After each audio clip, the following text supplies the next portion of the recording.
সুদ ঘুষ দেয়া নেয়া ইসলামে হারাম, রাহাজানি অন্যায় জুলুম যাতনা নয় মুসলমানের কাম। বলে ধনে বলে সবল, ওরা নামায় কামের ঢল, ওরা শয়তানের দল বল, ওরা শয়তানের দল বল,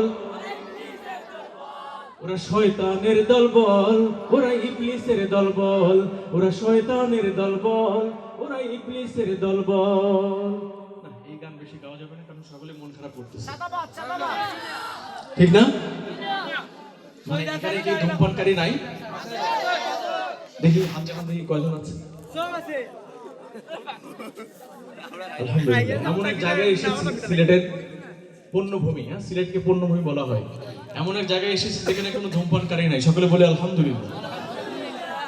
আসলে আমরা এখানে তো এমনও হতে পারে যে আজ থেকে সবাই নিয়ত করছে যে আজ থেকে ধূমপান করবো না ইনশাআল্লাহ। আর ধূমপানের জন্য কিন্তু নতুন আইন জারি হচ্ছে, আপনারা হয়তো শুনেছেন, তাই না?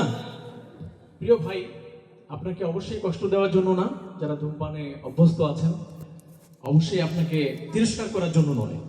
আপনি চিন্তা করেন, আমাদের দেশে এখনো, আপনি যদি অনেক আগের একটা জরিপের কথা আমরা বলি, এখনো দরিদ্র সীমার 30%-এর নিচে এখনো মানুষ আমাদের দেশে বসবাস করে, মানে যারা দুবেলা পেট পুরে খাইতে পারে না। কিন্তু সেখানে আমি আর আপনি, আমরা আমাদের দেশের অসংখ্য মানুষ বিড়ি আর সিগারেটের পিছনে হাজার হাজার কোটি কোটি টাকা ছাই করে ফেলতেছে, ঠিক কিনা? তো আমি আজকে থেকে এখানে যারা যদি কেউ থাকেন এরকম ধূমপানে অভ্যস্ত, আমি তাদেরকে অনুরোধ করে বলবো, আজ থেকে আপনি নিয়ত করেন ইনশাআল্লাহ, আজ থেকে আপনি পাক্কা নিয়ত করেন আগামীতে একটি দিনেও আপনি ধূমপান করবেন না। আল্লাহ রাব্বুল আলামিন আমাদের সকলকে তৌফিক দান করি, সকলে বলে আমিন।